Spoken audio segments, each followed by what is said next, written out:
Pag ito ang ginawa niyo sa siomai wrapper at hotdog, may pangmeryenda ka na? Sa itsura pa lang, tiyak na magugustuhan ito ng mga chikiting. Ang ganda-ganda tingnan, parang candy. May pangmeryenda ka na, pwede mo pa ito pagkakitaan. Napakadali lang gawin, 2 ingredients lang kaya hindi ka nagagastos ng malaki. Kaya tara, umpisahan na natin. At dito, meron tayong 5 piraso ng hotdog. Yung maliit na hotdog lang. At islice lang po natin ito ng ganito lang kalaki. Hinati ko lang ang isang hotdog sa 5 piraso.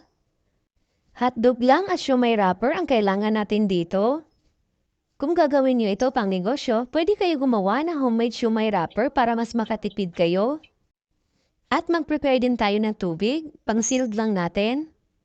At ganito lang po ang pagbalot nito. Sundan niyo na lang po ang ginagawa ko. At kung gusto niyo po ng recipe ng homemade siomai wrapper, meron na po tayo niyan. Hanapin niyo na lang.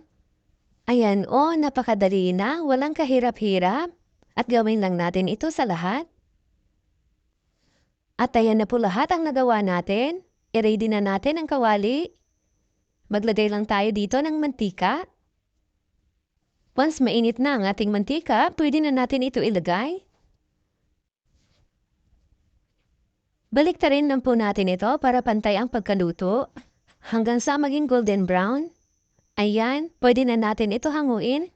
At isunod lang natin sa pagluto yung mga natira pa nating hotdog.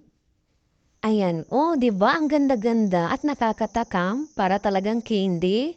Gumamit lang ako dito ng ketchup at mayonnaise, pinaghalo ko lang. Pwede naman ketchup lang. Pwede rin yung suka na manghang, yung maraming sibuyas. Ay, pagkasarap-sarap. Kung pangbenta ang gagawin nyo, pwede nyo ilagay dito sa stick. Palagi ko itong ginagawa pag may tirang hotdog sa ref. Hindi lang kasi ito pang merienda, pwede rin ito pang ulam. Kaya kung nag-iisip kayo ng ekstrang pagkakitaan, pwede niyo po ito subukan. Hindi mo na kailangan dito ng malaking puhunan. Siomai wrapper at hotdog lang, pwede na. Pag ito natikman ng inyong mga chikiting, tiyak na palagi na nila itong ire-request. Maraming salamat hanggang sa susunod po.